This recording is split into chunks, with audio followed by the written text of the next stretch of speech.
Hello, সবাই কেমন আছেন? আশা করি সবাই ভালো আছেন।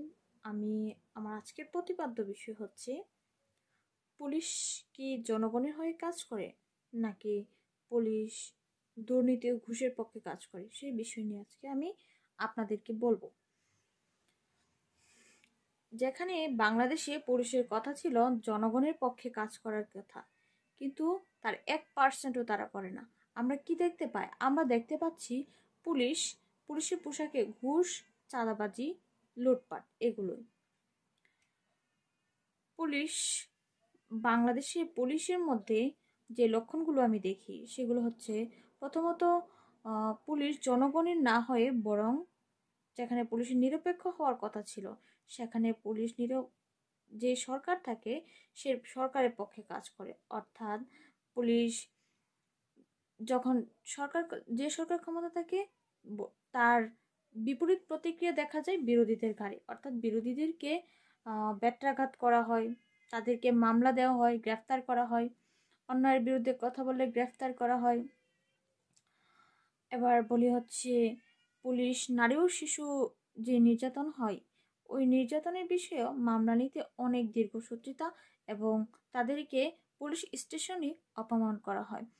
পুলিশ মিথ্যা মামলা দেওয়া হয়, অর্থাৎ যেখানে এই মিথ্যা মামলাগুলো সাধারণ মানুষের উপর পুলিশ মূলত টার্গেট করে। যে অপরাধ করে অপরাধীকে গ্রেফতার না করে মামলা না দিয়ে বরং নিরীহ সাধারণ মানুষদেরকে গ্রেফতার করে মিথ্যা মামলা দেওয়া হয়। এটা হচ্ছে পুলিশের সবচেয়ে বড় অপরাধ, হচ্ছে পুলিশ সাধারণ মানুষকে মিথ্যা মামলা দেয়। এই মিথ্যা মামলাটা খুবই ভয়ানক একটা জিনিস। রিমান্ডে পুলিশ আসলে কি করে? রিমান্ডে পুলিশ খুবই জঘন্যতমভাবে মারধর করে। পুলিশ বুট দিয়ে আঘাত করে। তারপর হচ্ছে পুলিশ বেত্রাঘাত করে, তার বাঁশ দিয়ে বেত্রাঘাত করে। এই জঘন্যতম কাজগুলো পুলিশ করে থাকে। অনেক সময় একজন সাধারণ নিরীহ মানুষকেও রিমান্ডের শিকার হতে হয়, ব্যত্যাঘাত করতে হয় মিথ্যা মামলাগুলোর কারণে। কারণ পুলিশকে টাকা দিলে পুলিশ মিথ্যা মামলা করে পুলিশ মিথ্যা মামলা করে সাধারণ মানুষকে টার্গেট করে। আমার দাবি হচ্ছে পুলিশকে হতে হবে নিরপেক্ষ, পুলিশকে হতে হবে জনগণ। এই রিমান্ডে জঘন্যতম মারধর বন্ধ করতে হবে।